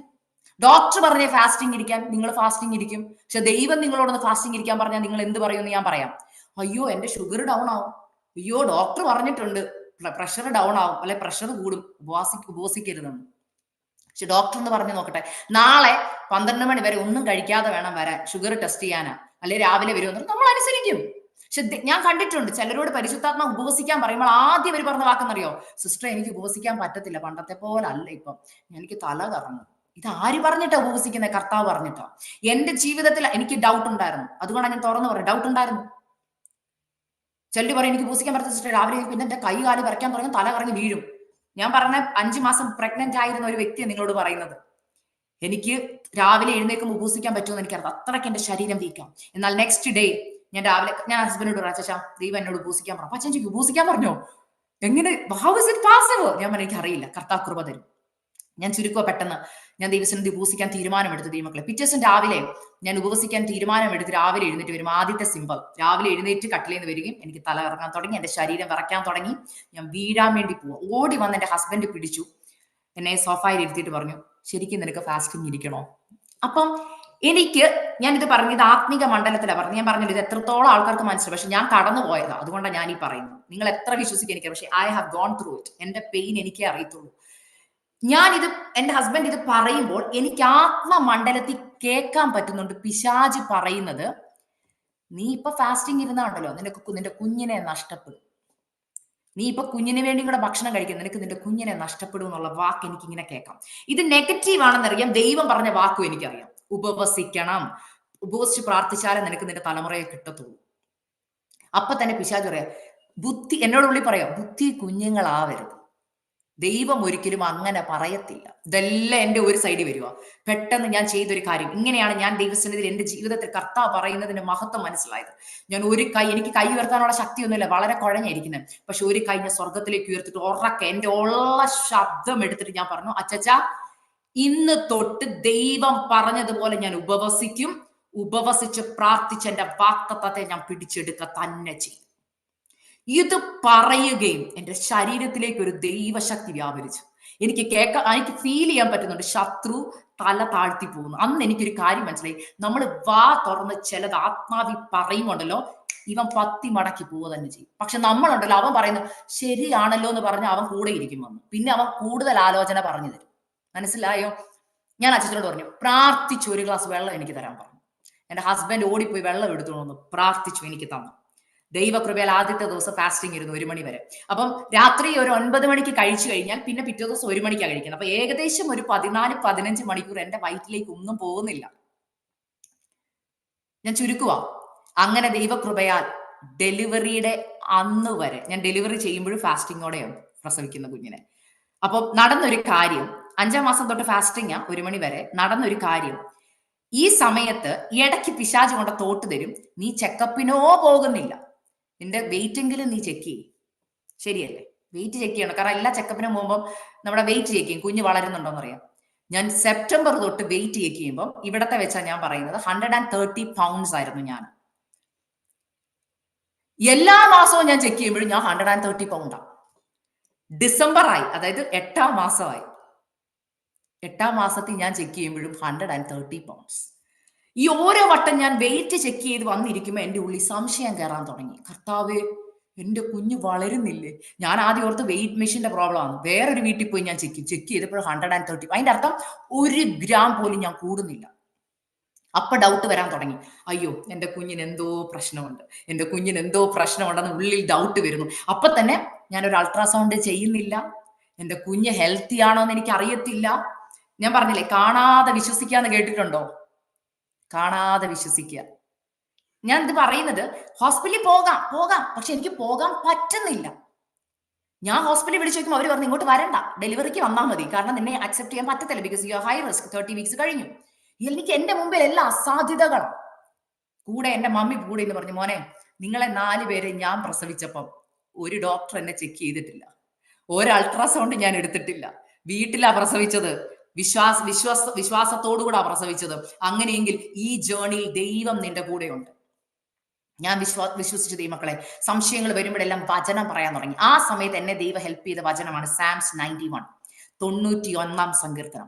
അതായത് ഓരോ വട്ടം ശ്വാസം എടുക്കണമെങ്കിലും ഞാൻ 91-ാം സങ്കീർത്തനം പറഞ്ഞാലേ എനിക്ക് ശ്വാസം കിട്ടത്തുള്ളൂ. അപ്പോൾ എന്നോട് ഇപ്പൊ നിങ്ങൾ ചോദിക്കും, അപ്പൊ എത്ര വട്ടം 91-ാം സങ്കീർത്തനം പറഞ്ഞെന്ന് ചോദിച്ചാൽ ഞാൻ പറയും, ജീവിതത്തിൽ ഏറ്റവും കൂടുതൽ 91-ാം സങ്കീർത്തനം പറഞ്ഞ വ്യക്തി ചിലപ്പം ഞാനായിരിക്കും. ഒരു ദിവസം 100 വട്ടമെങ്കിലും ഞാൻ പറഞ്ഞിട്ടുണ്ട്. കാരണം എനിക്ക് ഓരോ വട്ടം ശ്വാസം എടുക്കണമെങ്കിലും ഞാൻ 91-ാം സങ്കീർത്തനം ഇങ്ങനെ പറഞ്ഞുകൊണ്ടിരിക്കും. എന്നിട്ട് ഏത് വചനം വരുമ്പോഴാണ് എനിക്ക് ശക്തി എന്നറിയോ? എന്റെ വശത്ത് 1000 പേരും എന്റെ വലത്ത് വശത്ത് 10,000 പേരും വീഴുമെങ്കിലും അത് എന്നോട് അടുത്ത് വരത്തില്ല. അപ്പൊ ഞാൻ വചനം പറയുന്നത് ഇങ്ങനെയാ, അക്സയുടെ വശത്ത് 1000 പേരും അക്സയുടെ വലത്ത് വശത്ത് 10,000 പേരും വീഴുമെങ്കിലും അത് അക്സയോട് അടുത്ത് വരത്തില്ല. അതിന്റെ അർത്ഥം എന്റെ ചുറ്റും 1000 പേര് മരിച്ചേക്കാം, 10,000 പേർക്ക് കുഞ്ഞ് നഷ്ടപ്പെട്ടേക്കാം, പക്ഷെ അത് അക്സയോട് അടുത്ത് വരത്തില്ല. എന്നിട്ട് ഞാൻ എന്നും ക്ഷീണം വരുമ്പോൾ, ഡൗട്ട് പിശാച് കൊണ്ട് ഇടുമ്പോൾ ഞാൻ ഉറക്കെ കൈ ഉയർത്തിട്ട് പറയും, ഞാൻ എന്റെ വാഗ്ദത്തത്തെ പ്രാപിക്ക തന്നെ ചെയ്യും. ചില ദിവസം കുഞ്ഞിന് അനക്കം കുറവാണ്. അനക്കം കുറയുമ്പോൾ സംശയം ശരിക്കും അങ്ങോട്ട് ഇരട്ടിക്കും. എങ്ങനെയാന്ന് എനിക്ക് അറിയത്തില്ല. പക്ഷെ ഒരു ദിവസം ദൈവം എന്നോട് പറഞ്ഞു, നീ ഇനി വെയിറ്റ് ചെക്ക് ചെയ്യുന്നു പറഞ്ഞു. ഞാൻ വെയിറ്റ് ചെക്ക് ചെയ്യുന്ന സ്റ്റോപ്പ് ചെയ്തു. വെയിറ്റ് ചെക്ക് ചെയ്യുന്ന സ്റ്റോപ്പ് ചെയ്തിട്ട് ഞാൻ ചെയ്തൊരു കാര്യം, പിന്നെ വെയിറ്റിന്റെ അങ്ങോട്ട് പോയിട്ടേ ഇല്ല. അങ്ങനെ ജാനുവരി 19-ാം തീയതി വന്നു. അപ്പൊ ഇതിന്റെ ഇടയ്ക്ക് ഒരു കാര്യം കൂടെ നടന്നു, അതുകൊണ്ട് പെട്ടെന്ന് പറയാം. ദൈവം എനിക്ക് എന്റെ മോനുള്ള പേര് നേരത്തെ തന്നു. അപ്പൊ എല്ലാവരും എന്റെ ചർച്ചിലുള്ളവർ ചോദിക്കുന്നുണ്ട്, സിസ്റ്റർ പേരിട്ടോ കൊച്ചിന്? ഞാൻ അവനെ പ്രാർത്ഥിച്ചുകൊണ്ടിരിക്കുക. അപ്പം എനിക്ക് ഈ കുഞ്ഞിനെ പ്രഗ്നന്റ് ആയ സമയത്ത് തന്നെ ബെസലേൽ എന്നുള്ള പേര് എനിക്ക് വന്നായിരുന്നു, ബെസലേൽ. അപ്പൊ ഞാൻ ഓർത്ത് ബെസലേൽ. അപ്പം എന്റെ ആഗ്രഹം ഫെയ്ത്ത് സൺ എന്ന് പേരിടണമെന്നായിരുന്നു, വിശ്വാസത്തിന്റെ മകൻ എന്ന് പേരിടണമെന്നായിരുന്നു. എന്റെ ആദ്യത്തെ മോന്റെ പേര് പ്രൈസൺ, പ്രാർത്ഥനയുടെ മകൻ. അപ്പൊ ഇതിന്റെ ആഗ്രഹം ഫെയ്ത്ത് സൺ എന്ന് ഇടണമെന്നായിരുന്നു. അപ്പൊ ഞാൻ ഫെയ്ത്ത് സൺ, ബെസലേൽ, മാത്യു എന്നൊക്കെ പേരൊക്കെ എഴുതി വെച്ച് ഇങ്ങനെ ഇരിക്കുമ്പോൾ എന്നോട് ദൂത് പറഞ്ഞൊരു അമ്മച്ചിയില്ലേ പരിശുദ്ധാത്മാവിൽ, ആ അമ്മച്ചിയോട് പരിശുദ്ധാത്മാവ് ഓൾറെഡി പറഞ്ഞിട്ടുണ്ടായിരുന്നു എന്റെ കുഞ്ഞിന്റെ പേര് യോവേൽ എന്നായിരിക്കും. അതുകൊണ്ട് എല്ലാവരും എന്നോട് ചോദിച്ചു കൊച്ചിന്റെ ജെൻഡർ എന്താന്നൊക്കെ ചോദിച്ചപ്പോഴും ഞാൻ ആദ്യം തന്നെ പറയുന്നു ഇത് ആൺകൊച്ചാന്ന്. കാരണം പേരിട്ട് വെച്ചേക്കുമല്ലേ, കൺഫർമേഷനാ. പക്ഷെ എനിക്ക് ഇവിടത്തെ രീതി അനുസരിച്ച് നമുക്ക് കാര്യങ്ങളൊക്കെ നേരത്തെ ക്രമീകരിക്കണം. ഞങ്ങൾ മെയിൻ അൾട്രാസൗണ്ട് അല്ല, ജസ്റ്റ് ജെൻഡർ മാത്രം അറിയാൻ വേണ്ടി ഒരു അൾട്രാസൗണ്ട് ഉണ്ട് ഇവിടെ. ഞങ്ങൾ അത് മാത്രം ചെയ്തു, ജെൻഡർ മാത്രം അറിഞ്ഞു, ആൺകൊച്ച് കൺഫേം ചെയ്തു, ആൺകുഞ്ഞ, പേരും ഇട്ടു, ഇരിക്കുക. അപ്പം നവംബർ 13-ാം തീയതി രാവിലെ എന്റെ മമ്മി എന്നെ വിളിച്ചിട്ട് പറഞ്ഞു, മോനെ യോവേൽ പ്രവാചകന്റെ പുസ്തകം വായിക്കണം. അപ്പൊ ഞാൻ 5-ാം മാസം തൊട്ട് യോവേൽ പ്രവാചകന്റെ പുസ്തകം വായിക്കുന്നുണ്ട്. പക്ഷെ മമ്മിക്ക് പറ്റിയൊരു അബദ്ധം, മമ്മി എന്നോട് ഈ പേരിന്റെ കാര്യം പറയാൻ മറന്നുപോയി. ഞാൻ യോവേൽ എന്നും വായിക്കുന്നുണ്ട്, യോവേൽ വായിച്ചു വായിച്ചു പോയി. പക്ഷേ മമ്മി ഇത് പറയുന്നുണ്ടെങ്കിൽ പേര് പറയാൻ മറന്നു പോയിട്ട് ഒരു ദിവസം മമ്മിയോട് ഞാൻ പറഞ്ഞു, മമ്മി കുഞ്ഞിന് പേരിട്ട് കേട്ടോ, എന്തോ ഫെയ്ത്സ് ആൻഡ് ബെസലേൽ മാത്യു. മമ്മി പറഞ്ഞു, അയ്യോ മോനെ ഫെയ്ത്സൺ അല്ല, യോവേൽ. ഞാൻ പറഞ്ഞു യോവേലോ? അപ്പൊ ഞാൻ നോക്കിയപ്പോ അതിന് ഇംഗ്ലീഷ് ജോയൽ എന്നാ. ഞങ്ങളുടെ ചർച്ചയിൽ ഒരു ഓൾറെഡി 4 ജോയലുമാരുണ്ട്. അപ്പൊ ഞാൻ പറഞ്ഞു, ജോയൽ ഒരു കോമൺ നെയിം, എനിക്കിത് പറ്റത്തില്ല, എനിക്ക് ഫെയ്ത്സൺ എന്നുള്ള പേരിടണം. മമ്മി പറഞ്ഞു, നോ, കർത്താവ് പറഞ്ഞത് അതുപോലെ അനുസരിക്കണം. മനസ്സിലായോ? കർത്താവ് നമ്മുടെ ഉദരത്തിൽ കുഞ്ഞുരുവാതിനും അവനെ പേര് ചൊല്ലി വിളിച്ചവനല്ലേ. ഇപ്പൊ കർത്താവിന്റെ ഉള്ളിലെ പേരെന്താന്ന് ഓൾറെഡി കർത്താവിനറിയാം. കർത്താവ് ഓൾറെഡി എന്നോട് പറഞ്ഞു. പക്ഷെ എനിക്ക് ഭയങ്കര ഡൗട്ട്. ഇനി ഞാൻ പറയുന്നത് കേട്ടോണേ. പേരിന്റെ കാര്യം വന്നപ്പോ അനുസരിക്കാൻ ഒരു ബുദ്ധിമുട്ട്. ഞാൻ പറഞ്ഞു, എന്റെ മമ്മി ജോയല്ലോ, എനിക്ക് ജോയൽ പറ്റത്തില്ല, ഇങ്ങനെ പറഞ്ഞുകൊണ്ടിരിക്കാം. അപ്പൊ അന്ന് രാവിലെ കേൾക്കണം, ഡെയിലി ഞാൻ വായിക്കുന്ന വചനമാ, ഇങ്ങനെ പുതിയ നിയമം വായിച്ചുകൊണ്ടിരിക്കുക. അപ്പൊ അന്ന് രാവിലെ ഞാൻ വായിക്കേണ്ടത് അപ്പോസ്തലപ്രവൃത്തി 2-ാം അധ്യായം. അപ്പൊ ഞാൻ മമ്മിയോട് സംസാരിച്ചു കഴിഞ്ഞ് മോനെ സ്കൂളിൽ കൊണ്ട് വിട്ട് കഴിഞ്ഞിട്ടാണ് എന്റെ പ്രാർത്ഥനാ ടൈം. അപ്പൊ പോയി കുഞ്ഞിനെ കൊണ്ട് വിട്ടു, തിരിച്ചു വന്നു. ഞാൻ പ്രാർത്ഥനാ മുറി കയറി വചനം വായിക്കാൻ വേണ്ടി ബൈബിൾ തുറന്നു. ഓ, ഇന്ന് വായിക്കേണ്ടത് അപ്പോസ്തലപ്രവൃത്തി 2-ാം അധ്യായമാണല്ലോ. വായിക്കുന്നതിന് മുമ്പ് ഞാൻ ദൈവത്തോട് ഇങ്ങനെ പറഞ്ഞു, കർത്താവേ, അങ്ങ് എന്നോട് പറഞ്ഞു യോവേൽ എന്ന് പേരിടാൻ. ഞാൻ യോവേൽ എന്ന് പേരിടാം. പക്ഷെ ഇന്ന് വായിക്കുന്ന വചനത്തിൽ നിന്ന് എനിക്ക് കൺഫർമേഷൻ തരണം. അതാ വേറെന്ന്. ദൈവക്കളെ, നമ്മൾ ദൈവത്തോട് ചില കാര്യങ്ങളൊക്കെ ചോദിക്കുമ്പോഴല്ലോ, കർത്താവ് ഭയങ്കര, ഞാൻ പറഞ്ഞു, കർത്താവ് ടെസ്റ്റ് തന്ന ക്വസ്റ്റിന്റെ കൂടെ ആൻസറും ഉണ്ട് കേട്ടോ. ദൈവം തരും അത്. അപ്പം എന്റെ വിചാരം അപ്പോസ്തലപ്രവൃത്തി 2-ാം അധ്യായത്തിനകത്ത് ഞാൻ അപ്പൊ ഓൾറെഡി അറിയാലോ പരിശുദ്ധാത്മാവിനെ കുറിച്ചല്ലേ. അപ്പൊ ഞാൻ യോവേൽ എന്നുള്ള ഒരു കാര്യം ചിന്തിക്കുന്നില്ല. ഞാൻ പറഞ്ഞു, കർത്താവ് ഇന്ന് എന്നോട് സംസാരിച്ച ഞാൻ ആ പേര് തന്നെ ഇടും, ഒരു മാറ്റവും. ഞാൻ അപ്പോസ്തലപ്രവൃത്തി 2-ാം അധ്യായം കൊണ്ട് വായിക്കാൻ തുടങ്ങി. വായിച്ച് വന്നപ്പോ ദാണ്ട് അതിനകത്ത് യോവേൽ എന്ന് തന്നെ എഴുതിയേക്കും. എവിടാ? പത്രോസ് എഴുന്നേറ്റ് നിന്ന് ജനത്തോട് പറയുക, നിങ്ങൾക്കറിയില്ലേ, യോവേൽ പ്രവാചകൻ മുഖാന്തരം ദൈവം അരുളി ചെയ്ത് അന്ത്യകാലത്ത് ഞാൻ സകല ജഡത്തിന്റെ മേൽ. ഞാൻ അവിടെ കരഞ്ഞു ദൈവമക്കളെ. ഈ മുറിയാ ഞാൻ ഇപ്പോൾ ഇരിക്കുന്ന മുറി, എന്റെ പ്രാർത്ഥനാ മുറിയാ. ഈ മുറി കിടന്ന് ഞാൻ കരഞ്ഞിട്ട് പറഞ്ഞു, കർത്താവേ, ഇനി ഞാൻ സംശയിക്കത്തില്ല, എന്റെ കുഞ്ഞിന്റെ പേര് യോവേൽ എന്ന് തന്നെയാ, ജോയൽ അല്ല, യോവേൽ. അങ്ങനെ ഞാൻ യോവേൽ ബെസലേൽ മാത്യു എന്നുള്ള പേര് എഴുതി എന്റെ ബൈബിളിൽ വെച്ചു. പേര് കൺഫേം ചെയ്തു. ഞാൻ എന്റെ അച്ഛനെ അറിയിച്ചു. അങ്ങനെ ദൈവകൃപയാൽ ജാനുവരി 19-ാം തീയതി പരിശുദ്ധ, ഞാൻ പറഞ്ഞു, എനിക്ക് അൾട്രാസൗണ്ട് ഇല്ല, ഇതൊന്നും അറിയാത്തതുകൊണ്ട് എപ്പോൾ ഹോസ്പിറ്റലിൽ പോകണമെന്ന് അറിയത്തില്ല. പക്ഷെ 19-ാം തീയതി ആരാധനയ്ക്ക് ഞാൻ പോയി. ആരാധനയിൽ ദൈവദാസൻ ഈ വചന പ്രസംഗിച്ചത്, സങ്കീർത്തനങ്ങൾ 46 പ്രസംഗിച്ചു. ദൈവം നിന്റെ മധ്യയുണ്ട്, നീ കുലുങ്ങി പോകില്ല, ദൈവം അധികാലത്തെ നിന്നെ സഹായിക്കും. ഞാൻ ആ വചനം ഏറ്റെടുത്തു. ഉച്ച കഴിഞ്ഞപ്പോൾ പരിശുദ്ധാത്മ ഉള്ളി പറയാൻ തുടങ്ങി, നീ ഹോസ്പിറ്റലിൽ പോകണം. അപ്പൊ എന്നോട് ഡോക്ടർ പറഞ്ഞായിരുന്നു, ഞാൻ പറഞ്ഞില്ല അന്ന് ആദ്യം വിളിച്ചപ്പോ പറഞ്ഞില്ലായിരുന്നോ കിട്ടത്തില്ലെന്ന്. അവര് പറഞ്ഞായിരുന്നു, ഇനി നീ ഡെലിവറിക്ക് വന്നാൽ മതിയെന്ന്. അതുകൊണ്ട് വൈകിട്ട് രാത്രി ആയപ്പോൾ എല്ലാം ഒരു ദൈവത്തിന്റെ ഒരു കണക്ഷൻ ഞാൻ നോക്കുമായിരുന്നു. ഞാൻ പോലും പറയാതെ ഒരു ദൈവദാസൻ ഞങ്ങളുടെ വീട്ടിൽ 10:30-ക്ക് വന്നു. രാത്രി വന്നു, അവര് പ്രാർത്ഥിച്ചിട്ട് പോയി. 10:30 ആയപ്പോൾ ഞങ്ങൾ വീട്ടിൽ നിന്ന് കുഞ്ഞുങ്ങളെ മമ്മിയുടെ അടുത്താക്കിയിട്ട് ഞങ്ങൾ നേരെ ഹോസ്പിറ്റലിൽ പോയി. ദൈവകൃപയാൽ അവിടെ ചെന്നു. അപ്പോഴാണ് അവിടെ ചെക്ക് ചെയ്യുന്ന ഡോക്ടറിനോട് ചോദിച്ചു, നിന്റെ ഡോക്ടർ ആരാ? ഡോക്ടർ ഇല്ല. അൾട്രാസൗണ്ട് ചെയ്തു? ഇല്ല. അപ്പൊ അവരിങ്ങനെ എന്നെ അത്ഭുതത്തോടെ നോക്കുക, ഇതൊന്നും ഇല്ലേ? ഇല്ല. അതെന്താ? അപ്പൊ ഞാൻ കാരണങ്ങളൊക്കെ പറഞ്ഞു. അപ്പൊ അവർ പറഞ്ഞു, എന്നൊരു കാര്യം, ആദ്യം തൊട്ട് ടെസ്റ്റ് എല്ലാം ചെയ്യണം. അങ്ങനെ ആദ്യം തൊട്ട് ടെസ്റ്റ് എല്ലാം ചെയ്തു. അപ്പൊ അവർ പറഞ്ഞു, അൾട്രാസൗണ്ട് ചെയ്യണം. അൾട്രാസൗണ്ട് ചെയ്തിട്ട് ആദ്യം ഡോക്ടറിന്റെ അടുക്ക് വന്ന് ചോദിക്കുന്ന ക്വസ്റ്റ്യൻ ഇതാ, നിന്റെ ആദ്യത്തെ കൊച്ചിന്റെ വെയിറ്റ് എത്രയായിരുന്നു? ദൈവമൊക്കെ അറിയാലോ, ഇത് കേട്ടാൽ ഒരു അമ്മയ്ക്ക് ഉണ്ടാവുന്ന ടെൻഷൻ എന്തായിരിക്കും എന്നറിയാം. കാരണം ഒന്നാമതേ ഞാൻ ഫാസ്റ്റിംഗാ. അപ്പൊ ഞാൻ ഓർത്ത്, എന്ത് പറ്റി? രണ്ടാമത്തെ കുഞ്ഞിന് എത്ര വെയിറ്റ് ഉണ്ടായിരുന്നു? അപ്പൊ എന്റെ ഉള്ളിൽ പിശാച് ഡൗട്ട് കൊണ്ട് ഇടാൻ തുടങ്ങി, നോക്ക്, നിന്റെ കുഞ്ഞിന് വെയിറ്റ് കുറവാ, കോംപ്ലിക്കേഷൻ ഉണ്ട്, അതുകൊണ്ട് അവർ ഈ ക്വസ്റ്റ്യൻ ചോദിക്കുന്നത്. എനിക്ക് അപ്പൊ ഡൗട്ട് ഉണ്ട്, വെയിറ്റ് മാത്രമാണെന്ന് ചോദിച്ചപ്പോൾ ഞാൻ ചുരുക്കുക. പക്ഷെ ദൈവകൃപയാൽ അപ്പൊ എനിക്ക് ജയിക്കാൻ പറ്റുന്നില്ല. പെട്ടെന്ന് ടെൻഷൻ കയറുമ്പോൾ എന്റെ ബ്ലഡ് പ്രഷർ ഡൗൺ ആവും. എനിക്കറിയാം ബ്ലഡ് പ്രഷർ ഡൗൺ ആയി എനിക്ക് ശ്വാസം മുട്ടൽ കൂടും. അപ്പൊ ഞാൻ എന്ത് ചെയ്യുന്നറിയോ, ആത്മാവി പ്രാർത്ഥിക്കാൻ തുടങ്ങി. ഞാൻ പിന്നെ അവരോട് സംസാരിക്കുന്നില്ല, അന്യഭാഷ സംസാരിച്ചുകൊണ്ടിരിക്കുക. ഞാൻ ആ കട്ടിലേക്ക് കടന്നുകൊണ്ട് അന്യഭാഷയിൽ, കർത്താവെ, എല്ലാ ഭയത്തിന്റെ ആത്മാവിനെ യേശുവിന്റെ നാമത്തിൽ ശാസിക്കുന്നു. കർത്താവിനെ ട്രസ്റ്റ് ചെയ്യാനുള്ള കൃപ തരണം. കർത്താവ് പറഞ്ഞതുപോലെ അനുസരിക്കാനുള്ള കൃപ തരണം. അങ്ങനെ കാര്യം എനിക്ക് വേണ്ടി ഇറങ്ങണം. പ്രാർത്ഥിച്ചുകൊണ്ടിരുന്നു. പിറ്റേ ദിവസം ജാനുവരി 20-ാം തീയതി രാവിലെ 10:30 ആയപ്പോൾ കർത്താവ് എനിക്ക് സുഖകരമായ വിടുതൽ തന്നു. കുഞ്ഞ് പുറത്ത് വന്നു. എന്റെ ഹസ്ബൻഡ് അടുത്ത് നിൽക്കുക. കുഞ്ഞിനെ പുറത്തെടുത്തു. ഉടനെ ഞാൻ ഇങ്ങനെ വെയിറ്റ് ചെയ്യുക, കൊച്ചിന്റെ വെയിറ്റ് എത്രയായിരിക്കും. എനിക്ക് നമ്മളെ ഡൗട്ട് അതാണല്ലോ, കാരണം ഉപവാസമായിരുന്നല്ലോ, ഫാസ്റ്റിംഗ്. ഡെലിവറി നടക്കുമ്പോഴും ഫാസ്റ്റിംഗ് രാവിലെ. പെട്ടെന്ന് ഞാൻ കേൾക്കുന്ന ഒരു സൗണ്ട്, എന്റെ ഡോക്ടർ പറയാ, ഓ വാവ്, ഹീസ് എ ബിഗ് ബേബി. അപ്പൊ ഞാനിങ്ങനെ, ബിഗ് ബേബിയോ? ഞാൻ ഇങ്ങനെ ഡൗട്ട് അടിച്ച് ഞാൻ ഇങ്ങനെ കുഞ്ഞിനെ കാണാൻ വേണ്ടി ചോദിക്കും. എന്റെ ഹസ്ബൻഡ് ഓടി വന്ന് എന്റെ അടുത്ത് കയ്യെ പിടിച്ചിട്ട് പറയാ, നീ വിശ്വസിക്കുന്നില്ല, നല്ല തക്കട് ഒരു ബേബി നിനക്ക് ഉണ്ടായിരിക്കുന്നത്. ഞാൻ ചോദിച്ചു, വാട്ട്? പെട്ടെന്ന് ഓടി വന്നൊരു ഡോക്ടർ പറയാ, your baby is 8 pounds 3 ounces. 3,800 ഉണ്ട് എന്റെ കുഞ്ഞ്. 3 കിലോ ലൈക്ക് 800 ഗ്രാം. അത് 4 കിലോയ്ക്ക് അടുത്ത്. ഞാൻ എന്റെ ആദ്യത്തെ 2 കുഞ്ഞുങ്ങൾ 7 പൗണ്ടേ ഉള്ളൂ. എന്റെ ഈ കുഞ്ഞ് 8 പൗണ്ട് 3 ounce. ഞാൻ എന്റെ കുഞ്ഞിനെ കണ്ടപ്പോൾ ഷോക്കായി പോയി. അവന്റെ മുഖം കണ്ടാൽ തന്നെ ഒരു വ്യത്യസ്തനാണ്. എന്റെ കുഞ്ഞിനെ കണ്ട് ഞാൻ കരഞ്ഞു പോയി. ഞാൻ അപ്പൊ കരഞ്ഞു. കാരണം കർത്താവ് വിശ്വസ്തനാ ദൈവമക്കളെ. കർത്താവ് അന്ന് എന്നെ ഒരു പാഠം പഠിപ്പിച്ചു. ദൈവം ചിലത് നിന്നോട് ചെയ്യാൻ പറയുമ്പോൾ മെഡിക്കൽ സയൻസ് നിന്നോട് പറയും നീ ചെയ്യരുതെന്ന് പറയും. കാരണം എന്താ? അത് നോൺസെൻസാ. ചിലത് പറയും. ഞാൻ എന്റെ ജീവിതത്തിൽ എക്സ്പീരിയൻസ് എന്നാ പറഞ്ഞത്. മെഡിക്കൽ സയൻസിന്റെ മുഖത്ത് നമ്മൾ നോക്കും, നമ്മൾ ഈ ചെയ്യുന്ന കാര്യം നോൺസെൻസാ. എന്നോട് ഒരാൾ വന്നിട്ട് ഇവിടെ വന്നിട്ട് ചോദിച്ചൊരു കാര്യം, ഞാൻ ഈ ടെസ്റ്റിമണി പറഞ്ഞപ്പോ, വാട്ട്, നീ ഫാസ്റ്റിംഗ് ഇരുന്നെന്നോ? ഒരിക്കലും അങ്ങനെ ചെയ്യാൻ പാടില്ല. നിനക്കറിയാവോ ലോ ബ്ലഡ് പ്രഷർ എത്ര കോംപ്ലിക്കേഷൻ ഉണ്ടാക്കുന്നു? നിന്റെ കുഞ്ഞിന് വല്ലതും പറ്റിയിരുന്നെങ്കിലോ? ഞാൻ പറഞ്ഞു, ഈ കുഞ്ഞിനെ ആരാ എന്റെ ഉദരത്തിൽ മെടഞ്ഞത്? കർത്താവാ. ഞാൻ കർത്താവിനോട് അന്ന് ചോദിച്ചു, അപ്പാ ഈ കുഞ്ഞിന് എങ്ങനെ ഇത്രയും ശക്തിയും ബലവും ഒക്കെ വന്നു? അപ്പൊ കർത്താവ് എന്നോട് പറയുന്ന ഒരു വാക്ക്, ഞാനല്ലേ അവനെ നിന്റെ ഉദരത്തിൽ മെടഞ്ഞത്. നീ നീ ഡൗട്ട് ഇല്ലാതെ എന്നെ വിശ്വസിച്ചില്ലേ? നീ ആ സ്റ്റെപ്പ് എടുത്തില്ലേ അനുസരിക്കാൻ? അന്ന് ഞാൻ നിർണയിച്ചു, എന്റെ മഹത്വം ഞാൻ ആ തലമുറയെ കൂടെ വെളിപ്പെടുത്തുന്നു. ദൈവമക്കളെ, എന്റെ ഡെലിവറി കഴിഞ്ഞ ഡോക്ടർ, ഞാൻ പ്രാർത്ഥിച്ച ഒരു വിഷയം ഉണ്ടായിരുന്നു. കർത്താവെ, എന്റെ ഡെലിവറി എടുക്കുന്ന എന്റെ റൂമിൽ ഒന്നെങ്കിൽ ഒരു നേഴ്സോ അല്ലെങ്കിൽ ഡോക്ടറോ കർത്താവിനെ അറിഞ്ഞ അഭിഷേകം പ്രാപിച്ചതായിരിക്കും ഒരു വ്യക്തിയായിരിക്കണോ. നിങ്ങൾക്കൊരു കാര്യം, എന്റെ ഡെലിവറി എടുത്ത മിഡ് വൈഫ് പുള്ളിക്കാരി അഭിഷേകം പ്രാപിച്ച ഒരു വ്യക്തിയായിരുന്നു. പുള്ളിക്കാരി പിറ്റേ ദിവസം എന്നെ കാണാൻ വന്നിട്ട് പറഞ്ഞു, നീ അന്യഭാഷ പ്രാർത്ഥിക്കുന്നത് ഞാൻ കണ്ടു ഡെലിവറിയുടെ വേദനയുടെ സമയത്ത്. എന്റെ ഹസ്ബൻഡിന്റെ കയ്യിൽ ഇങ്ങനെ പിടിച്ച് ഞാൻ അന്യഭാഷയല്ല പ്രാർത്ഥിച്ചുകൊണ്ടിരുന്നത്. ഞാനത് അപ്പൊ എനിക്ക് മനസ്സിലായി, നീ അഭിഷേകം പ്രാപിച്ചൊരു കൊച്ചാണ്, അതുകൊണ്ടാണ് ഞാൻ നിന്നെ കാണാൻ വന്നത്. രണ്ടാമത്തെ ഒരു കാര്യം ഞാൻ പറയാൻ വന്നത്, എന്റെ കുഞ്ഞ് പുറത്ത് വന്നു കഴിഞ്ഞപ്പോൾ അവനൊരു മിറക്കിൾ ടെസ്റ്റിമണി എന്റെ മുമ്പിൽ. കാരണം കർത്താവ് ഇവിടെ പറഞ്ഞല്ലോ, എന്റെ ജനം എന്റെ വാക്ക് കേട്ടെങ്കിൽ കൊള്ളായിരുന്നു.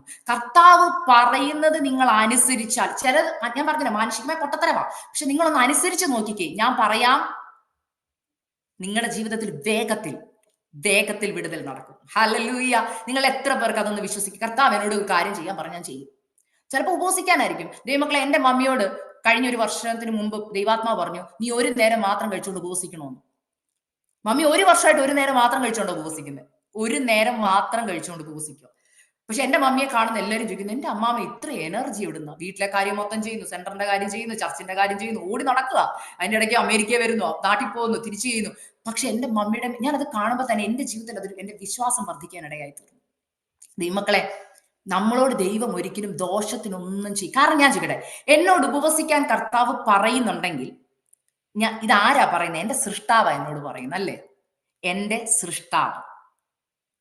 സൃഷ്ടാവിനറിയാം സൃഷ്ടിയെ എങ്ങനെ പോറ്റി പുലർത്തണമെന്ന്, സൃഷ്ടിക്ക് എങ്ങനെ ബലം കൊടുക്കണമെന്ന്, ആരോഗ്യം കൊടുക്കണമെന്ന്. മനസ്സിലാവുന്നുണ്ടോ? ചില വിഷയങ്ങളുടെ മേൽ ദൈവമഹത്വം. അതിന്റെ കൂടെ ഞാൻ ഒരു കാര്യം കൂടെ പറയാം. ഈ ജാനുവരി 1 എന്റെ നാട്ടിൽ, ഞാൻ നിങ്ങളുടെയൊക്കെ നാട്ടിൽ ചെയ്യുന്നോ അറിയത്തില്ല, ഈ നാട്ടിൽ ആണ്ടർജീവത്തിന് കുറിവാക്യങ്ങൾ എടുക്കും, അല്ലെ? എന്റെ വീട്ടിൽ, എന്റെ നാട്ടിൽ എന്റെ പപ്പ ഞങ്ങളുടെ ചർച്ച ചെയ്യാറുണ്ട്. പക്ഷെ ഞാൻ പറഞ്ഞില്ലേ, കഴിഞ്ഞ വർഷം എനിക്ക് കിട്ടിയ കുറിവാക്യം ഞാൻ പറഞ്ഞ ഇരമ്യാവ് 15:10. അത് എന്റെ ജീവിതത്തിൽ കറക്റ്റ് ആയിരുന്നു. ഞാൻ നിന്നെ നന്മയ്ക്കായി രക്ഷിക്കും. എന്റെ ജീവിതത്തിൽ ഒന്ന് നടന്നു. ഈ വർഷം ഞങ്ങൾക്ക് കിട്ടിയ കുറിവാക്യം ഭയങ്കര അത്ഭുതത്തിന്റെ കുറിവാക്യം. ഞാൻ എന്റെ അനിയത്തിയോട് പറഞ്ഞു, മോനെ എനിക്കുള്ള കുറിവാക്യം എടുത്ത് അയച്ചു തരണം. അപ്പൊ ഈ ബൈബിളിൽ വെക്കുന്ന നമ്മുടെ കാർഡ്സ് ആണല്ലോ എടുക്കുന്നത് വചനമായിട്ട്. നമ്മൾ റാൻഡംലി പിക്ക് ചെയ്യുക. ആർക്കും വേണ്ടി നമ്മൾ അറിയത്തില്ല, ഇന്ന വചനം ഇന്ന ആൾക്കാന്ന് അറിയത്തില്ല. പോയി പിക്ക് ചെയ്യുമ്പോൾ എന്റെ പപ്പ എനിക്ക് വേണ്ടി പ്രാർത്ഥിച്ചിട്ടൊരു വചനം എടുത്ത് എന്റെ അനിയത്തിലേക്ക് കൊടുത്തു. അവൾ എനിക്കത് അയച്ചു തന്നു. ആ വചനം ഇതായിരുന്നു, എന്റെ കൃപ നിനക്ക് മതി, എന്റെ ശക്തി ബലഹീനതയിൽ തികഞ്ഞു വരുന്നു. അപ്പൊ കർത്താവിനറിയാം എനിക്ക് ബലഹീനതയുണ്ട് എന്റെ ശരീരത്തിൽ നിന്ന്. എനിക്ക് അത്രയും ബലമൊന്നും ഉണ്ടായിരുന്നില്ല. കാരണം ഫാസ്റ്റിംഗ് ഒക്കെ ഇരിക്കുമ്പോഴും നമ്മൾ പ്രഗ്നൻസിയിൽ ആ ഒരു സ്ട്രഗിൾ ഒക്കെ ഞാൻ പറഞ്ഞില്ല, ഒത്തിരി ഒരു ആത്മീക പോരിക്കൂടെ ഞാൻ കടന്നുപോയി. പക്ഷേ ഡെലിവറി കഴിഞ്ഞു, എന്നെ ദൈവം പൂർണ്ണമായിട്ട് വിടുവിച്ചു. അതിന്റെ അർത്ഥം, ഈ കുഞ്ഞ് പുറത്ത് വരാതിരിക്കാൻ ശത്രു കിണഞ്ഞു പരിശ്രമിച്ചു. പക്ഷെ കർത്താവ് എന്നോട് പറഞ്ഞു, ഞാൻ ആശുപത്രി പോയിരുന്നെങ്കിൽ, ദൈവം പറഞ്ഞതിന് എതിരെ ആശുപത്രി, എനിക്കറിയാം എന്ത് സംഭവിക്കുന്നത്. അവര് പല ടെസ്റ്റും റൺ ചെയ്യും, എന്തെങ്കിലും ഒരു മെഡിസിൻ ആയിരിക്കും കുത്തിവെക്കുന്നത്, അല്ലെങ്കിൽ എന്തെങ്കിലുമൊക്കെ ടെസ്റ്റ് ചെയ്യും. ഈ കുഞ്ഞിന് വേറെ എന്തെങ്കിലും ഒക്കെ ആയിട്ട് അവർ പറയും. 100% പല കാര്യങ്ങളിൽ കൂടെ ഞാൻ കടന്നു പോയേനെ. പക്ഷെ കർത്താവ് എന്നോട് പറഞ്ഞു, no, you trust me, you obey me. ദൈവമക്കളെ, ഒരു കാര്യം കൂടെ പറഞ്ഞ് വൈൻഡപ്പ് ചെയ്യുക. എന്റെ ഈ ടെസ്റ്റിമണി കഴിഞ്ഞപ്പോൾ ഞാൻ കർത്താവിനോട് ചോദിച്ചു, കർത്താവേ, കുഞ്ഞിനെ അങ്ങ് കൈ തന്നു, യോവേൽ ബെസലേൽ മാത്യു, കർത്താവ് തന്ന ദാനമായി കുഞ്ഞ്. കർത്താവ്, കഴിഞ്ഞ ഒരു വർഷം ഞാൻ കടന്നുപോയ ഈ ടെസ്റ്റില് ദൈവത്തിന് എന്താണ് ഉദ്ദേശം എന്ന് ഞാൻ ചോദിച്ചു. അപ്പൊ കർത്താവ് പറഞ്ഞു, ഈ സാക്ഷ്യം ഈ പുതിയ അമ്മമാർക്ക്, ഈ കാലഘട്ടത്തിലെ അമ്മമാർക്ക് ഇതൊരു പുതിയ വാക്തത്വമാണെന്ന് പറഞ്ഞു. ഞാൻ ചോദിച്ചു, എന്താ കർത്താവേ? ഇനി ഞാൻ പറയുന്നത് കേൾക്കണം. ഇനി വിവാഹം കഴിക്കാൻ പോകുന്നവർ എന്നെ കേൾക്കുന്നുണ്ടെങ്കിൽ, തലമുറയ്ക്ക് വേണ്ടി പ്രാർത്ഥിക്കുന്നവർ കേൾക്കുന്നുണ്ടെങ്കിൽ, തലമുറയെ ആഗ്രഹിക്കുന്നവർ ഉണ്ടെങ്കിൽ, ഗർഭിണികളായിരിക്കുന്നവർ, നിങ്ങൾ ഒരു കാര്യം കേൾക്കണം. ഞാൻ ഈ കഷ്ടതയിൽ കൂടെ പോയപ്പോൾ ഞാൻ കർത്താവിനോട് ചോദിച്ചു, കർത്താവ് എന്നോട് വ്യക്തമായി സംസാരിച്ചൊരു ദൂത് ഇനി ഞാൻ നിങ്ങളുമായിട്ട് കൈമാറുക. കർത്താവ് പറഞ്ഞത്, മോശയുടെ കാലഘട്ടത്തിൽ മോശ ജനിക്കാൻ നേരത്ത് യോക്കേബേദിന് ഇതുവരെ അനുഭവിക്കാത്ത കഷ്ടത, അഹരോനെ കൊണ്ടുപോയി നടന്നപ്പോൾ അനുഭവിക്കാത്ത കഷ്ടത, മിരിയാമിനെ ഗർഭിണിയായിരുന്നപ്പോൾ അനുഭവിക്കാത്ത കഷ്ടതയാണ് മോശയെ വന്നപ്പോൾ അനുഭവിച്ചത്. കർത്താവ് എന്നോട് പറഞ്ഞു, ആ കാലഘട്ടം ഇന്ന് ആരംഭിക്കും. അതായത് ഇപ്പോഴത്തെ ജനറേഷൻ ഒരു ഫറവോനിയ അടിമത്വത്തിലായിരിക്കുന്ന ഒരു ജനറേഷനാണ്. മനസ്സിലാവുന്നുണ്ടോ? ഇനി ഉണ്ടാകുന്ന തലമുറകളൊന്നും ഈസി ആയിട്ട് കിട്ടുമെന്ന് ഒരു മാതാക്കളും ചിന്തിക്കരുത്. നിന്റെ മേലൊരു വാഗ്ദത്ത സന്തതിയാണെങ്കിൽ നീ ഉപവസിക്ക തന്നെ ചെയ്യണം, നീ പ്രാർത്ഥിക്ക തന്നെ ചെയ്യണം.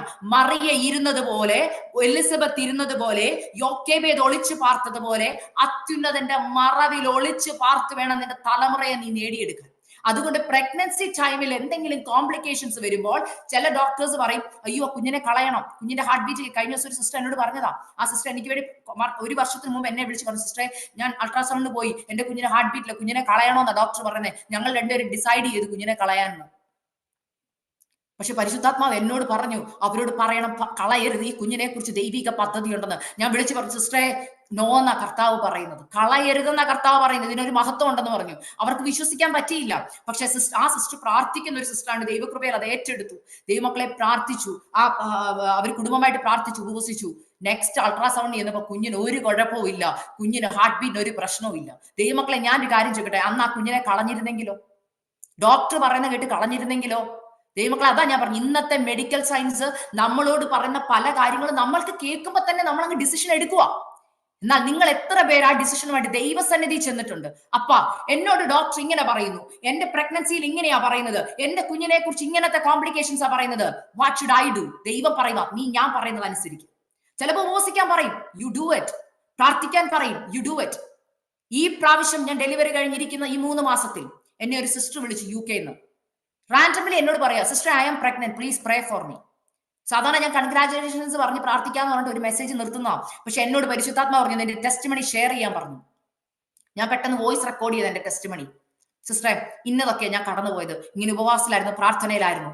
ടെസ്റ്റ് മണി കേട്ടിട്ട് ഉടനെ ആ സിസ്റ്റർ എനിക്കൊരു വോയിസ് തിരിച്ചയച്ചു. ആ വോയിസ് തുടങ്ങുന്നത് തന്നെ കരഞ്ഞിട്ട് ആ സിസ്റ്റർ എന്നോട് പറഞ്ഞ കാര്യം, സിസ്റ്ററെ ഞാന് സിസ്റ്റർ കടന്നു പോകുന്നു അതേ സിറ്റുവേഷനിലാണ് കടന്നു പോകുന്നത്. എനിക്കും ശ്വാസമുട്ടല, എന്റെ 3ാമത്തെ കുഞ്ഞ, ആദ്യത്തെ 2 പ്രഗ്നൻസിക്ക് ഇല്ലാത്ത കോംപ്ലിക്കേഷൻസിലൂടെ ഇന്ന് ഞാൻ കടന്നു പോകുന്നത്. എന്താണെന്ന് എനിക്കറിയില്ല, ഞങ്ങളുടെ ഇൻഷുറൻസ് പ്രശ്നമാ, എല്ലാം ഞാൻ കടന്നു പോയത്, എല്ലാ സിസ്റ്റർ കടന്നു പോകുന്നുണ്ട്. സിസ്റ്റർ പറഞ്ഞൊരു കാര്യം, ഞാൻ ദൈവത്തോട് പറഞ്ഞു കർത്താവ് എന്ത് പറഞ്ഞാലും ഞാൻ ചെയ്യാവുന്നു. അപ്പൊ കർത്താവ് എന്നോട് ഉപവസിക്കാൻ പറഞ്ഞു. പക്ഷെ ഞാൻ ഉപവസിച്ചിട്ടില്ല, ഇത്രയും നാളായിട്ട്, ഇത്രയും മാസമായിട്ട് ഉപവസിച്ചില്ല. അപ്പൊ ഞാൻ ദൈവത്തോട് ഒരു കാര്യം പറഞ്ഞു, ഞാൻ അക്സ സിസ്റ്ററോട് ഞാൻ പ്രഗ്നന്റ് ആണെന്ന് പറയും.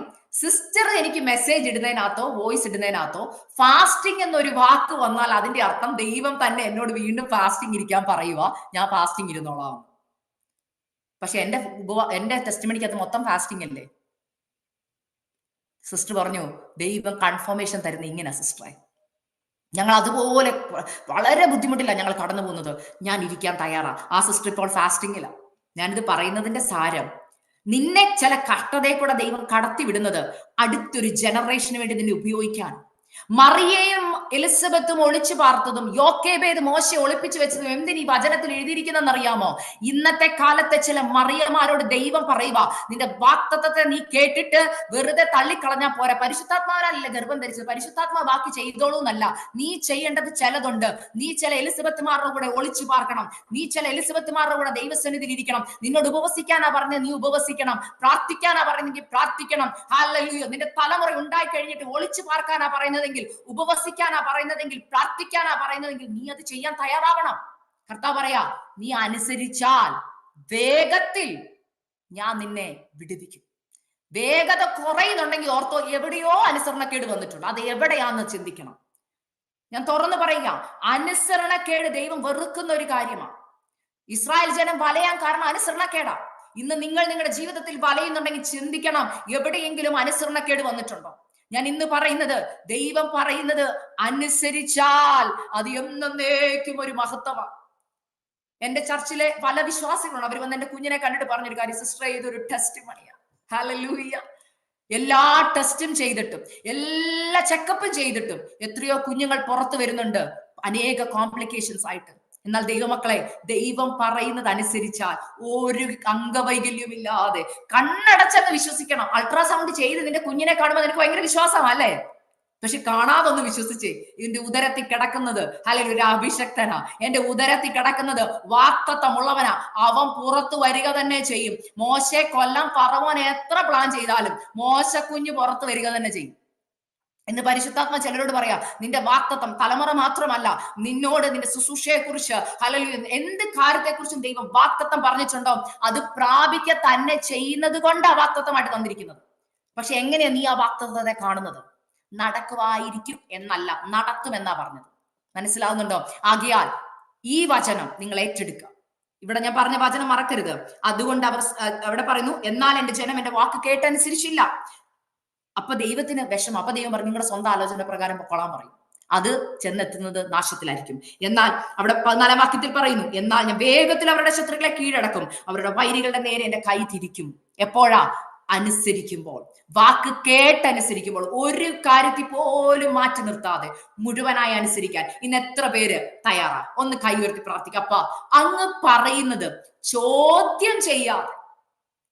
മനുഷ്യർക്ക് ചിലപ്പോ നിങ്ങളെ നോക്കി കളിയാക്കും. ഞാനത് അനുഭവിച്ച ആളാ. എനിക്ക് ടെസ്റ്റിമണി ചിലരോട് പറയാൻ പറ്റിയിട്ടില്ല. കാരണം പറയുമ്പോൾ അവർ കളിയാക്കിയിട്ടുണ്ട് എന്നെ. പൊട്ടത്തര അവസ്ഥ കാണിച്ചത്. പക്ഷെ പൊട്ടത്തരമല്ല, എന്റെ കൈ ഇരിക്കുന്ന കുഞ്ഞ് സാക്ഷിയാ ദൈവമക്കളെ. ഹല്ലേലൂയ. ചിലപ്പോൾ മാസങ്ങൾ കുഞ്ഞ് പുറത്തു വരുന്നിടം വരെ എനിക്ക് കാണിക്കാനൊന്നുമില്ല. കളിയാക്കുമായിരിക്കും. നിന്റെ വിശ്വാസ ജേണി ചിലപ്പോൾ മറ്റുള്ളവരുടെ കളിയാക്കലിന് മുമ്പിലായിരിക്കാം. എന്നാൽ കർത്താവ് പറയുക, വേഗത്തിൽ ക്രിയ ചെയ്ത് നിന്റെ തലമുറ പുറത്തു വരുമ്പോൾ, നിന്റെ വാക്തത്വം പുറത്തു വരുമ്പോൾ കണ്ടു നിന്നവർ പറയും, ഇതൊരു മഹത്വമാ, ഇത് ഒരു വലിയ വിടുതലാ. ദൈവത്തിന്റെ മഹത്വം ആ തലമുറയിൽ കാണും, നിന്റെ വിടുതലിൽ കാണും, നിന്റെ മക്കളിൽ, ഹല്ലേലൂയ, കുടുംബ പ്രശ്നങ്ങളിൽ ദൈവമഹത്വം വെളിപ്പെടും. സാമ്പത്തിക വിടുതൽ ദൈവത്തിന്റെ മഹത്വം വെളിപ്പെടും. നിന്റെ ആത്മീക ജീവിതത്തിൽ ആളുമാറിയവരെ പോലെ നിങ്ങളായിത്തീരും. ആകയാൽ നമുക്ക് കർത്താവ് പറയുന്നത് അനുസരിക്കാം. മറുതലിക്കാതെ കർത്താവിന്റെ തലമുറകളായി, കർത്താവിന്റെ നല്ല മക്കളായി നമ്മളെ തന്നെ സമർപ്പിക്കാം. എനിക്ക് ഇങ്ങനെ അവസരം തന്ന ദൈവദാസനുള്ള പ്രത്യേക നന്ദി അറിയിച്ചുകൊണ്ട് ഞാൻ നിർത്തുന്നു. ദൈവം നിങ്ങളെ അനുഗ്രഹിക്കട്ടെ. Thank you. മന്ന TV, ദിവസവും ദൈവത്തിന്റെ മന്ന. ഗൂഗിൾ പ്ലേ സ്റ്റോറിൽ അല്ലെങ്കിൽ ആപ്പിൾ ആപ്പ് സ്റ്റോറിൽ നിന്നും മന്ന TV ആപ്പ് ഡൗൺലോഡ് ചെയ്ത് അനുഗ്രഹീതരാകൂ.